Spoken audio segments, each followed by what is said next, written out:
Kenny Howell. I'm from Chicago, South Side. Grew up in the Robert Taylor homes. We moved from the Robert Taylor homes over to Inglewood. So we moved from the projects to the ghetto. See, I'm from where black people just mess up. Why black people just mess up the whole English language? Why we can't say words like, we just make up our own words too, don't we? Words like them, D-E-M, them.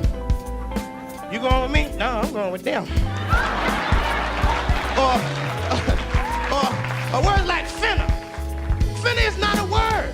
But if somebody say that to you, you gonna say it right back. You finna go over here? Yeah, I'm finna go right here. Finna is not a word. Or fixing to. You ever heard somebody use that? I'm fixing to? Fixing to what? Sound just nigga make me one.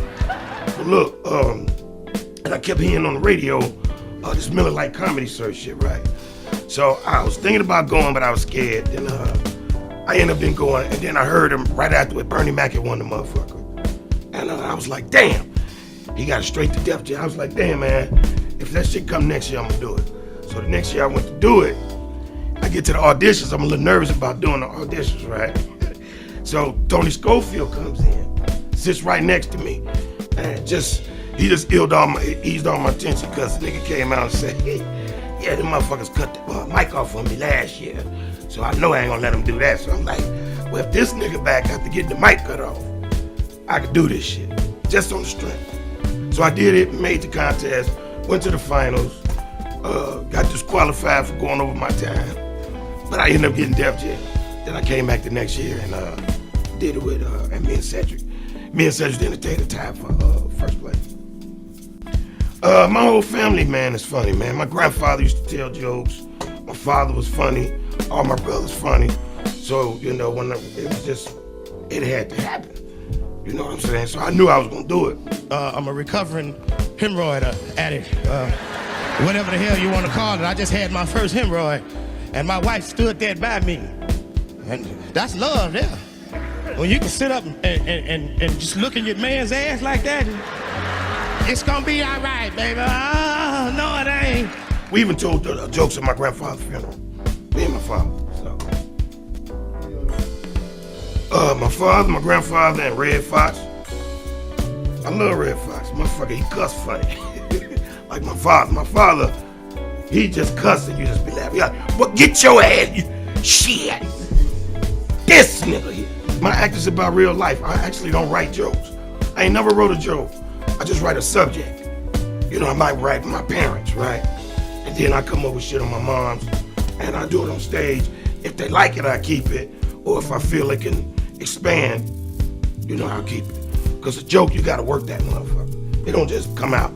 A real one don't just be funny. You gotta have something that's gonna be funny everywhere you go. I don't know, it's just something I feel good doing. And you know the old saying, if you're doing something you love, you never work again. So I ain't planning on working. Fuck that. I'm gonna be funny. All right, I love Red Fox, man. I didn't get a chance to meet Red. I met a whole lot of people in the business, you know, but I never met Red. Yeah. Nah, man, you know I love Richard Pryor shit. Come on now, we talking about the real ones. But, you know, because I usually just listen to what my father listened to. You know what I'm saying? So everybody listen to Richard Pryor. You know, but can't know everybody be that motherfucker. Yeah, see, that's social media, man, I gotta learn how to do.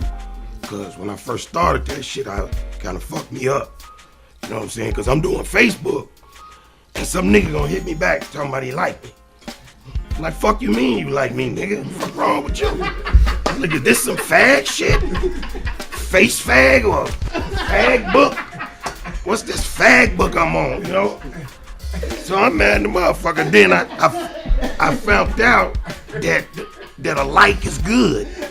So I had to call and apologize to this motherfucker and say, yeah, nigga, thanks for the like. I had to thank a nigga for liking. Ain't that a bitch?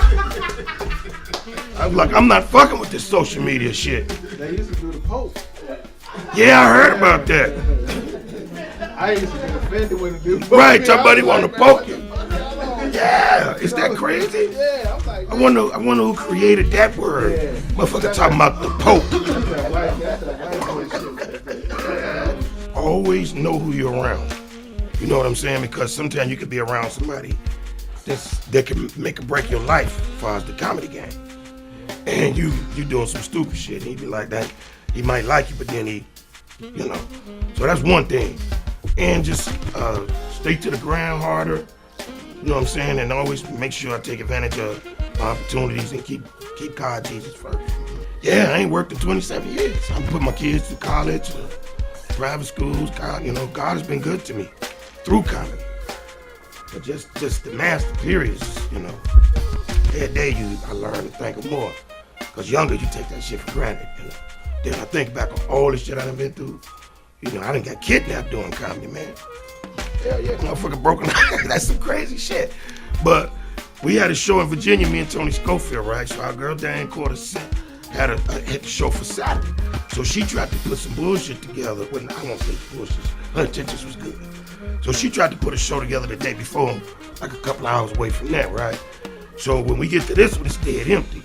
But the niggas who was doing the one in Virginia and Lynchburg was gangsters. So they had came up to this show. We didn't know who they was. You know, so they hanging around us and shit. We just thinking they hanging. And then, you know, so once we didn't get paid that night, I was like, fuck it, I'm going home. I ain't even doing this shit tomorrow. Not knowing I'm talking to these niggas whose show it is tomorrow. So a little bit later on, we was in some kind of crazy college, a hair college, where we was the only motherfuckers in the dorm room, in our room. And niggas came to the door, kicked it in. Motherfuckers was like, nigga, you going to Lynchburg. I'm like, you niggas gonna kidnap me to tell a joke? You think I'm gonna wanna be funny? I said, you think my wife and them motherfuckers ain't gonna call y'all or be on this shit? Cause they was gonna let Tony Schofield go. So I was like, nigga, what kind of shit is this? Niggas up them things. So we walking out to the car, you know, and I was like, all right, well, I gotta get my shit from the front desk. I go to the front desk and tell the girl, I said, call the police. And she like, I was like, call the fucking police. You know, so I had to play it off like I was like, yeah, you know, and let me give me two of them rubber bands. You know, so we hung out in the lobby for a minute stalling. The next thing you know, one of the niggas looked up. He had the missile on him. He said, hey, y'all motherfuckers called the police on us? I was like, what the fuck you think, nigga? I'm not going with you. I'm getting the fuck up out of here, nigga. And I ain't finna die. I'm not trying to. So the police came. They couldn't do nothing to him. The ones with the guns jumped in the car, drove off. And there was another truck with the other ones in it. It was about 17 of them niggas. There's a lot of them niggas. So we get in the car and we had to drive back from I think it's Roanoke to Virginia, Norfolk to fly out. And it's like 3 in the morning, these motherfuckers is following us. And they calling our phones saying, motherfucker, we right behind y'all. They followed us an hour and a half on the highway.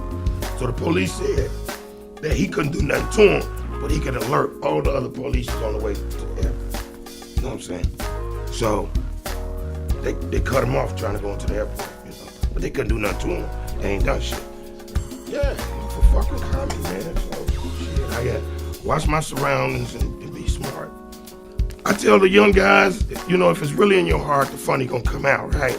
So I tell young guys that's just starting, treat this shit like something you love, like basketball, right? So if I love hooping, when I go to the court to play, if I lose, I ain't finna stop playing basketball, right?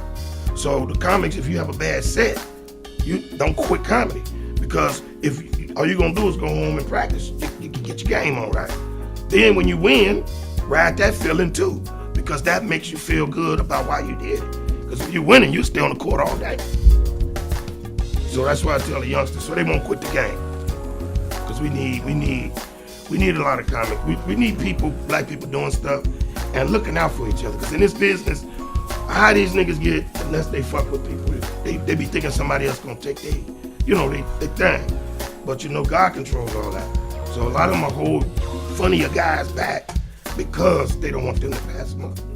And you know, the white people, if you look at it in reality, they only let one nigga make it at a time. When you think about it, you know, if you look at the names, who was hot? Martin was hot, then they passed the torch, Chris Tucker, boom, boom, boom. But there's only really 1 to 2 hot motherfuckers that you seeing on everything. You know, yeah, Kevin Hart, that's it. But it's 1,000 niggas doing it, or more. It's a lot of motherfuckers ain't funny, man. It's a lot of niggas need to quit they jet and go back. Hey, cause look, Now, a lot of the older comics, you know, that's made it, be stealing these youngsters' jokes, right? Because of DL said one day, we was laughing about this shit, and DL was like, yeah, well, if you think about it, the odds is this nigga ain't gonna make it. So why not let that joke make it?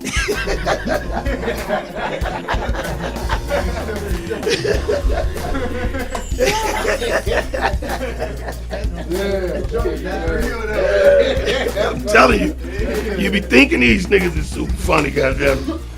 They super funny with a whole lot of niggas that had to go back to their jobs. Niggas who had to go back in their mama's basement, funny than a motherfucker. And a few of their jokes is on TV. What make a good joke stand out? Well, my thing was I was always a punchline specialist. Like, you know, most motherfuckers, like whatever your scenario is, your punchline might not make my stomach, like make me go. So I just keep going for what would. So when I laugh, it's something that just hit me, man, where I just be in tears. You know, that's real funny to me. So I used to, that's how I look at shit. You know what I'm saying? That's a good joke. But another good joke is one where it was cleverly put together and it leads you up here and bang you, and you be like, oh, this nigga funny. No, because I do it when I do my shit, I don't just leave a joke like as it is. I'll come up with 3 things, right? And then I'll go on stage and I'll work them. So whatever I do first, if that get the biggest laugh, then the next time I do the joke, I'm gonna put the biggest laugh. So that way, you know, once I move them around and get them in order, then when the laugh comes, it's bang, bang, bang. So when you laugh and you like, and that's the first funny, the next you like, oh shit. And then I take you over the cliff, I'm like, this nigga crazy. See, black people, we gonna dance, you know what I'm saying? You know, no matter what, goddamn, I don't give a fuck if we 80, we gonna enjoy our life. But the crazy shit is when you get them old motherfuckers be trying to dance, and they done had all them surgeries and shit, you can hear the pain in the dance. They be, whoa, So my father, no matter what, he gonna go break your party up. He'll jump right in the middle of the floor and let everybody know he can dance. And he'll have his brother call out the dancing he doing. And they look just like what he's saying. But you don't know none of these motherfuckers.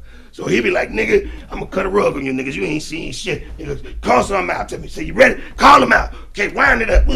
Reach for the sky. Climb the pole. Play the violin. Hypnotizer. Clean the windshield. Fly the helicopter. Get up on her. Back up off of her. Drive the car. Shoot the arrow. Kill the roach. Shoot the dice. Now celebrate. Whoa, whoa, whoa. Ta-da!